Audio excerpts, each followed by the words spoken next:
dia a todos. Bom dia. Encarnados e desencarnados. Gostaria de passar agora a palavra ao Diogo, que vai ler a página da nós, fazer um comentário breve.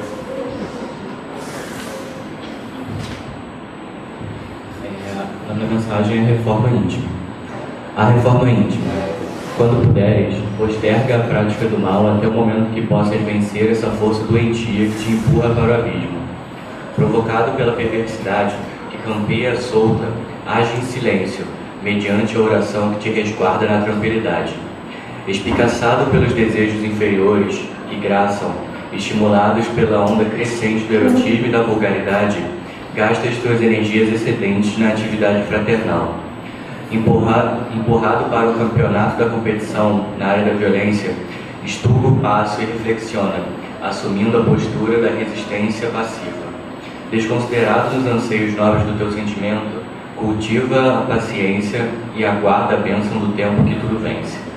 Acoimado pela injustiça ou sitiado pela calúnia, prossegue no compromisso abraçado, sem desânimo, confiando no valor do bem. Aturdido pela compulsão do desforço cruel, considera o teu agressor como infeliz amigo que se compraz na perturbação. Desestimulado no lar e sensibilizado por outros afetos, renova a paisagem familiar e tenta salvar a construção moral doméstica. É muito fácil desistir do esforço nobre, comprazer-se por um momento, tornar-se igual aos demais nas suas manifestações interiores. Todavia, os estímulos e gozos de hoje, no campo das paixões desgovernadas, caracterizam-se pelo sabor dos temperos que se convertem em ácido e fel, a requeimarem por dentro, passados os primeiros momentos. Ninguém foge aos desafios da vida, que são técnicas de avaliação moral para o candidato à felicidade. O homem revela sabedoria e prudência no momento do exame, quando está convidado à demonstração das conquistas realizadas. Parentes difíceis, amigos ingratos, companheiros inescrupulosos, co-idealistas insensíveis, conhecidos descuidados, não são acontecimentos fortuitos, no teu episódio reencarnacionista. Cada um se movimenta no mundo no campo onde as possibilidades melhores estão colocadas para o seu crescimento. Nem sempre se recebe o que merece. Antes, são propiciados os recursos para mais ampla e graves conquistas, que darão resultados mais valiosos.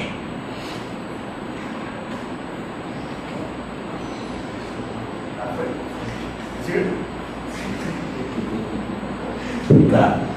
Depois desse comentário bem feito do Diogo, eu gostaria de fazer agora a prece.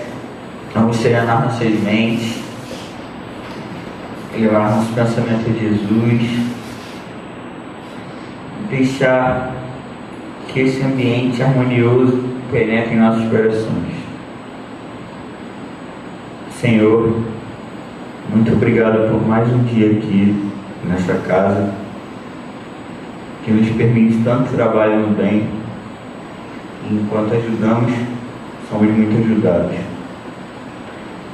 Obrigado por cada uma das pessoas que está aqui dentro, encarnadas e desencarnadas, com o intuito de melhorar a si mesmo e assim podendo ajudar todo o nosso planeta. Amém. Agora eu vou passar a palavra à Amandinha, que vai fazer nosso estudo aqui, apresentar sobre a reforma íntima.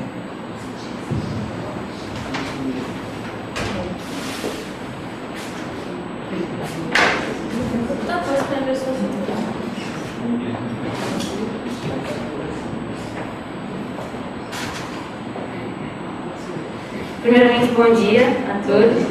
Queria agradecer a presença de vocês e principalmente a oportunidade de termos de mais um estudo de domingo, né?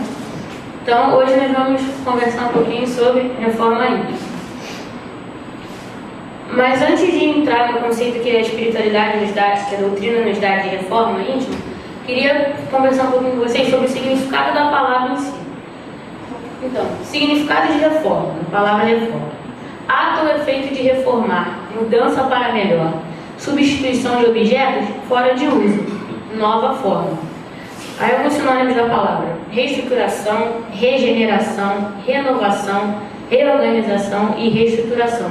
Um exemplo bastante clássico que nós temos para entender o real significado de reforma, é a nossa própria casa, né? Quando nós pensamos na palavra reforma, eu pelo menos penso bastante numa casa, porque quando nossa casa tem alguma coisa que está fora de uso, ou nós queremos dar uma nova forma a ela, uma forma melhor, nós a reformamos. Mas é também bastante importante deixar claro que reformar é bastante diferente de construir. Por que isso? Porque quando nós estamos construindo, ainda usando o exemplo da casa, nós estamos começando do zero. Ou seja, você tem um terreno sem nada e dali você vai subir com alguma coisa, né? Você vai construir alguma coisa do zero. E quando nós estamos reformando, não se começa do zero. Você já tem alguma coisa e você quer mudar aquilo. Porém, levando isso já para o nosso espiritismo, para a nossa doutrina, se nós analisarmos, somos espíritos em construção e em reforma. Parece meio contraditório isso, mas estamos em construção porque ainda precisamos construir dentro de nós certas virtudes, certos sentimentos que não temos. Por isso temos que ainda construí-los. E reformar porque temos algumas coisas ruins dentro de nós. E como já temos essas coisas construídas, precisamos mudá-las, ou seja, dar uma nova forma a elas. Mudá-las para melhor. Agora, já levando para a nossa doutrina, o Livro dos Espíritos, na pergunta 919, Kardec perguntou assim aos Espíritos: qual o meio prático mais eficaz que tem o homem de se melhorar nesta vida e de resistir à atração do mal? E os Espíritos responderam a Kardec da seguinte forma: um sábio vô disse, conhece-te a ti mesmo. Mas por que conhece-te a ti mesmo? Como eu vou querer reformar alguma coisa dentro de mim se eu não sei o que eu tenho que reformar? Então, antes de saber o que eu preciso mudar, eu preciso me conhecer, saber os defeitos que tenho, as falhas que tenho, e por isso, e depois de conhecê-las, então querer mudá-las. Coloquei ali até uma foto de Santo Agostinho, né, para lembrar que Santo Agostinho nos deu uma técnica bastante eficaz de nos conhecer, que é no final do nosso dia, que deveria ser o momento da nossa prece, antes de nos deitarmos, né, de analisarmos o que fizemos durante o nosso dia, tanto o que fizemos de bom quanto o que fizemos de ruim. Né? Durante essa análise, lembrar, poxa, magoei uma pessoa, fui invejoso, todas as coisas de ruim, tanto de boa que fizemos, que deveríamos ter feito ou que não deveríamos ter feito. É uma maneira bastante eficaz de nos conhecermos, porque a cada dia vamos descobrindo novas coisas sobre nós. Ainda no livro dos Espíritos, também podemos fazer um link bastante importante com a prece, que na pergunta 658, Kardec perguntou aos Espíritos: agrada a Deus a prece? E os Espíritos respondem da seguinte maneira: a prece é sempre agradável a Deus, quando dita pelo coração, pois para Ele a intenção é tudo. Agrada-lhe a prece quando dita com fé, fervor e sinceridade. Para nós, dentro do tema de reforma íntima, é bastante importante nós lembrarmos da sinceridade, que ele fala, que os Espíritos dizem na resposta. Por quê? Ainda falando na nossa técnica de analisar o nosso dia. Se eu não sou sincero comigo mesmo sobre as minhas falhas, ou até sobre as coisas boas que eu tenho, como eu vou me conhecer? Né? Então nós temos que ser sinceros com tudo que fizemos, com tudo que sentimos durante o nosso dia, durante a nossa vida toda. Porque muitas das vezes a pessoa aponta um defeito em nós e nós não achamos que temos aquilo, porque não nos conhecemos. Né? Então, ali tem uma frase que nós temos durante a nossa prece: ser sincero com Deus durante a nossa análise. E externar tudo o que sentimos. Dizer: pai, eu sou ganancioso, odeio tal pessoa, este sou eu. Temos que mostrar para os outros o que sentimos durante o dia. Né? Chegar durante a noite e pensar: poxa, durante o culto, como eu invejei o iPad da Júlia. Poder falar isso para Deus, porque é verdade. Então, eu tenho que ser sincero, tenho que falar o que eu senti para Ele. Aí, ainda no livro de Allan Kardec, Obras Póstumas, tem uma passagem também que nos lembra bastante de reforma íntima, que diz assim: o homem que trabalha seriamente pelo seu próprio aperfeiçoamento assegura sua felicidade desde esta vida, além da satisfação de sua consciência. Isenta-se das misérias materiais e morais que são consequências inevitáveis de suas imperfeições. Por que a reforma íntima então é tão importante? Porque se nós não mudarmos agora os defeitos que temos, as falhas que temos, ainda nessa vida nós vamos sofrer por causa dessas falhas. Porque pelo menos 90% de tudo que sofremos nesta vida são problemas que causamos nessa vida. É claro que trazemos bagagens de outras vidas, mas a grande maioria é de problemas que causamos aos outros, ou que fizemos aos outros nessa vida. E enquanto magoarmos os outros, fizemos coisas ruins aos outros por causa dessas nossas falhas, desses nossos defeitos, nós continuaremos sofrendo. Tá. Agora eu queria contar uma pequena história para vocês, para a gente poder refletir sobre ela, ainda sobre reforma íntima. Então, conta-se que um belo dia havia uma exposição de arte e o lugar estava cheio, porque ia ter a inauguração de um quadro muito esperado, um pintor bastante famoso. Então, todas as pessoas interessadas em ver o quadro foram lá e o lugar estava cheio. Chegando então, na hora marcada, o pintor tirou o pano que cobria o quadro e todos aqueles ficaram maravilhados com a pintura. E a pintura era essa, se tratava de Jesus batendo na porta de uma casa e se inclinando sobre a porta para ouvir a resposta daqueles que lá dentro estavam, né? Tinha uma família lá dentro. Então todos que estavam ali começaram a comentar sobre a pintura, como a pintura era bela, era bem pintada, o tema era bastante importante, até que no meio daqueles comentários daquelas pessoas, um homem se levantou e disse para o pintor: tem um erro na sua pintura. Então todo mundo ficou espantado, como é que um homem se levanta e fala isso para o pintor na exposição do pintor? Então todos começaram a comentar e procurar o erro. Então o pintor perguntou: e qual é o erro que há em minha pintura? E ele disse: a sua porta, a porta que o senhor pintou, não tem fechadura, não tem maçaneta. Como espera que o visitante então entre na casa?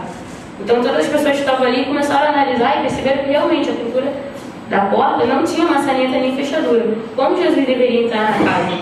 Então foi que o pintor respondeu, tirando a dúvida de todos, que aquela porta que ele havia pintado representava a porta do coração, do nosso coração. E essa porta só pode ser aberta pelo lado de dentro. Ou seja, levando isso para a nossa reforma, nós não podemos querer mudar o outro, não podemos querer reformar ninguém. Isso precisa ser uma escolha nossa. Tem que vir de dentro. Então, para abrir a porta do meu coração para os conhecimentos, para a força de vontade da mudança, da reforma, precisa ser uma escolha minha. Ninguém pode me forçar a fazer isso, da mesma maneira que eu não posso forçar o outro a mudar. Aqui é um exemplo básico que temos na natureza, né? Que mostra a grandeza de Deus até na natureza, que é a lagarta. E trazendo isso para a reforma íntima, se nós pararmos para pensar, a lagarta passa por várias etapas de mudança.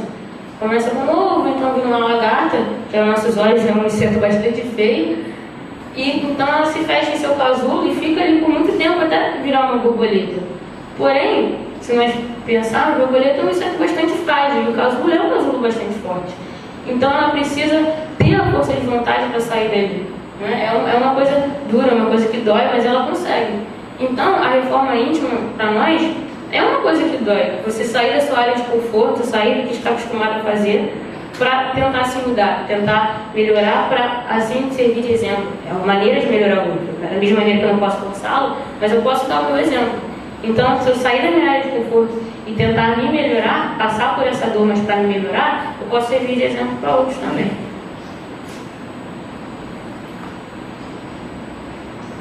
Uma reflexão rápida sobre também a reforma íntima, que diz assim: reforma íntima se refere a dar uma nova forma ao que somos, sendo necessário para isso o conhecimento de nós mesmos, com a mente aberta e sem medo do que iremos encontrar. Então aqui fazer um destaque aqui nas palavras mente aberta e sem medo. Por que mente aberta e sem medo? Voltando àquela análise do final do dia de Santo Agostinho nos deu a dica para fazer. Como eu posso me analisar, me conhecer, se eu tenho medo do que eu vou encontrar? Porque como eu já disse, algumas pessoas às vezes nos apontam defeitos que não sabemos que temos. Aí depois você para para pensar, poxa, realmente eu tenho isso. Mas se você tiver medo, você não vai reconhecer, você não vai ser sincero. Então você não vai reconhecer que você tem aquele defeito. Então é necessário ter a mente aberta e não ter medo do que nós vamos encontrar quando nós abrimos o nosso coração para nos conhecer, para descobrir o que realmente temos lá dentro. Ou seja, precisamos tirar as máscaras, né? Nos reformar e principalmente tirar as máscaras, parar de fingir para os outros que somos coisas que não somos, né? Só para, às vezes, muitas das vezes, só para agradar, pararmos de sermos o lobo em pé de cordeiro, né? Mostrar para os outros quem realmente somos, sem medo. E aqui tem uma foto bastante interessante, né? Que o Papito gosta bastante. Eu adoro essa foto. É legal. Olha o leão. Para pensar, gente, é um gatinho. O gatinho é dócil, né? Ah, o leão, foi bonito, claro. Ser sincero que eu não gosto muito de gato, não, mas... Mas eu não vejo isso quando eu olho no espelho, não. Tá? Não, tem melhor. Que não é melhor, não? Ele é melhor. Ou seja, nós somos um gatinho. O gatinho é dócil, é muito mais frágil que o leão, mas aí você se olha no espelho e você vê um leão, né? O rei da floresta. Ou seja, olha a vaidade. Se um gatinho e se olhar um leão, está precisando fazer algum exame de vista. E agora então vamos levar um pouquinho para o Evangelho, que no capítulo 17, item 4, Kardec nos diz assim: reconhece o verdadeiro espírita pela sua transformação moral e pelos esforços que emprega para domar suas más inclinações. Ou seja, nós todos aqui estamos ainda aprendendo, temos muita coisa ainda a aprender e a pôr em prática.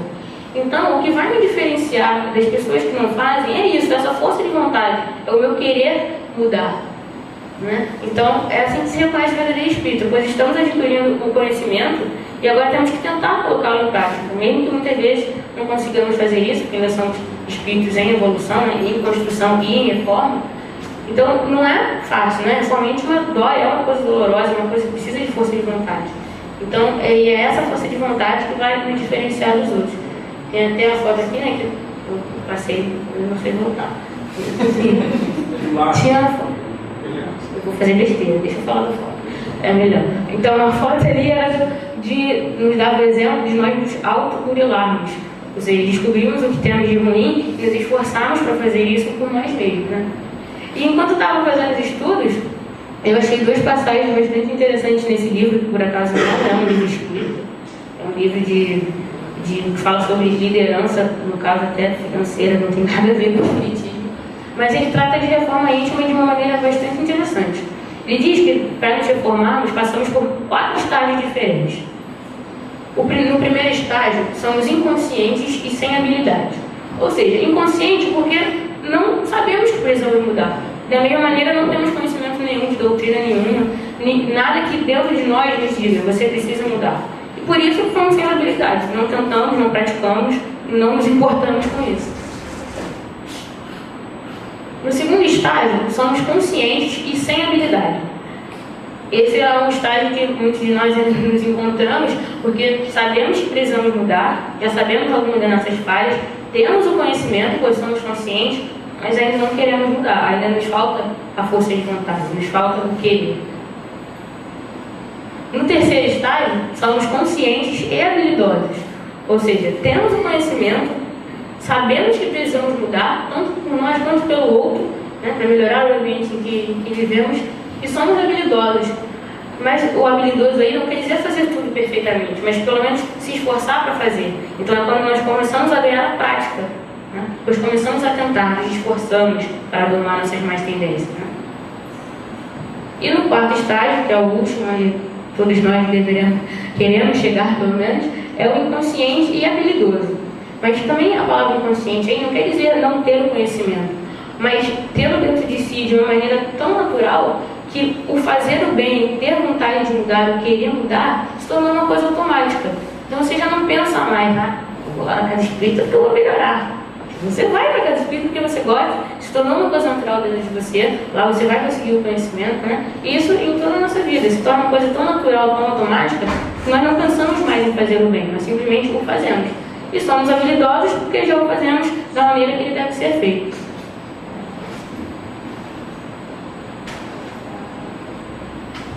E também nesse livro, ele fala uma coisa bastante importante que eu mesmo nunca tinha me perguntado isso. Que existe o amor-comportamento e o amor-sentimento. Muitos de nós só conhecemos o amor como sentimento, mas os dois são bastante diferentes. Amor-sentimento.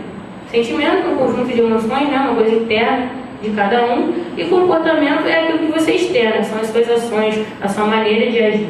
Então, um exemplo de amor-sentimento. Poxa, eu amo minha mãe. Todo mundo ama a mãe, então é um tipo de amor-sentimento, é uma coisa interna. Mas será que você ama a sua mãe com amor-comportamento?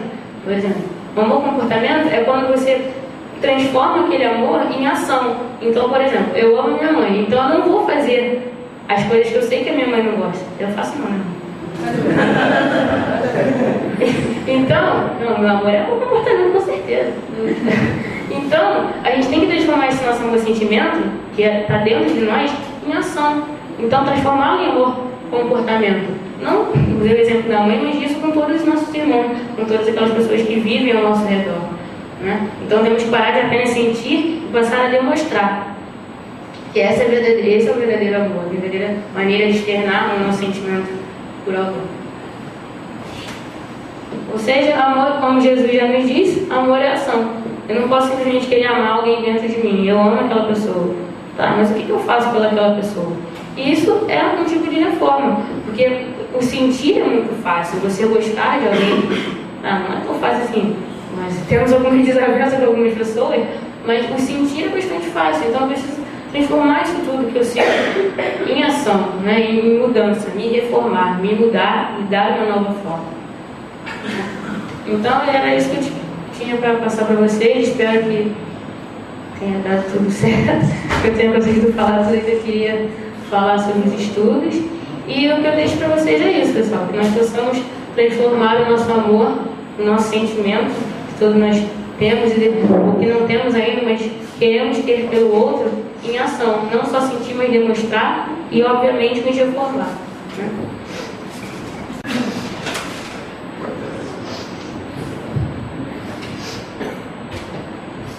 Tá.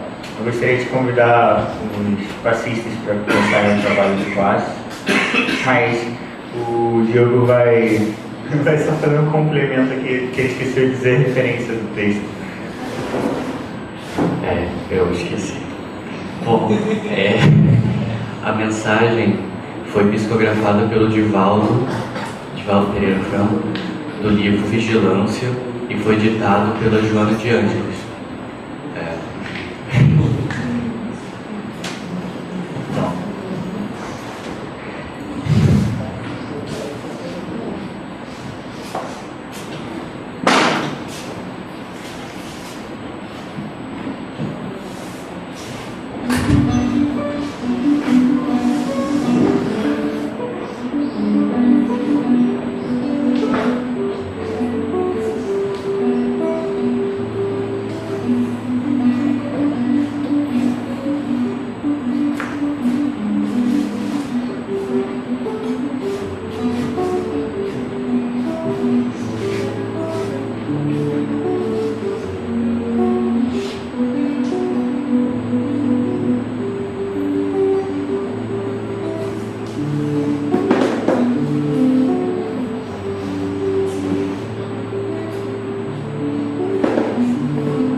Agradecemos então pelas palavras do nosso irmão, que nos ensinou como nos melhorar um pouquinho a cada dia. Que essas palavras possam repercutir através da semana, através dos anos, e nos ajudar ao menos a melhorar aquele pequeno erro que cometemos, mas que às vezes nem percebemos. Que possamos perceber e então começar a modificação. Gostaria de pedir que nos abençoasse e nos desse um pouco de sua luz, um pouco de seu amor, para distribuir, não só para manter dentro de nós, mas para agir e distribuir esse amor. Amém.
redor.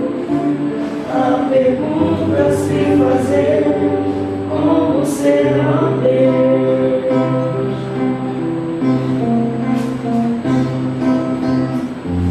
E sempre me respondeste, apenas não quis tocar, que já era herdeiro seu. Embora eu vivesse sem querer acreditar, sempre fui a Deus, um herdeiro seu.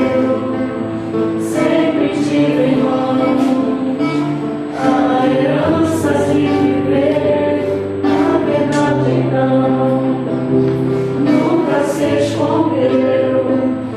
Hoje sou mais eu, porque sei que é do seu amor.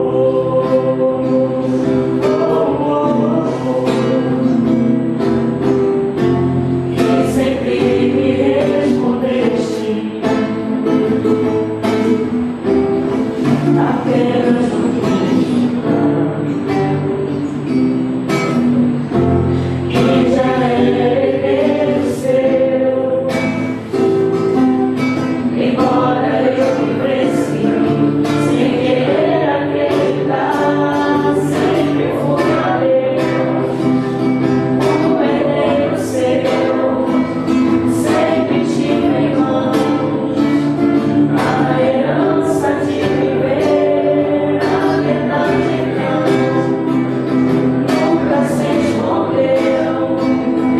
Hoje sou mais eu, porque sei que é o seu amor.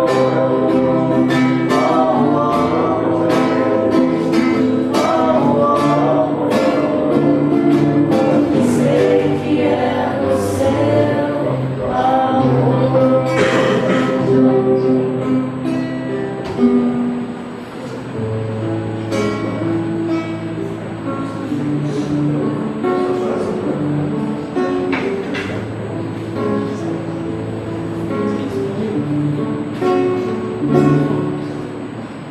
Nem todos a gente dizem Senhor, Senhor, entraram no céu.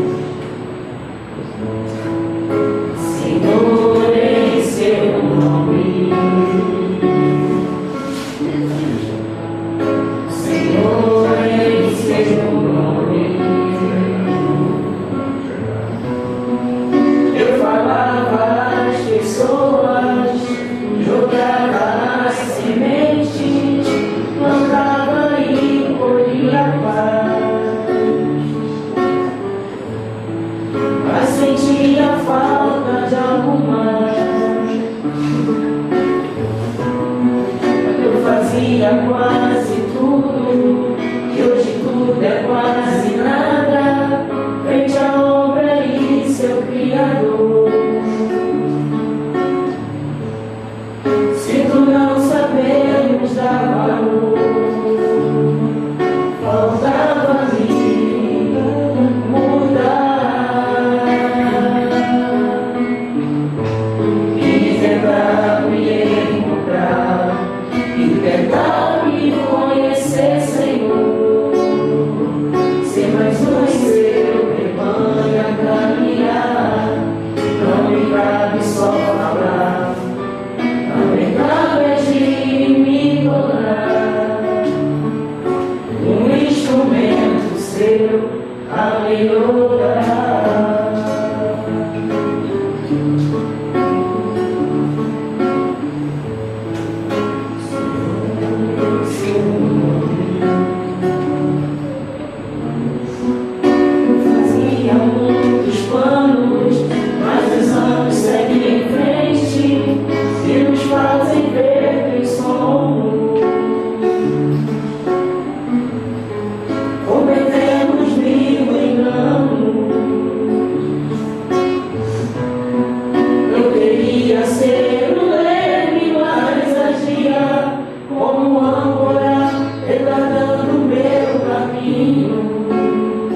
muito obrigado pela presença de vocês aqui. Foi ótimo. E um bom dia a todos. Vai.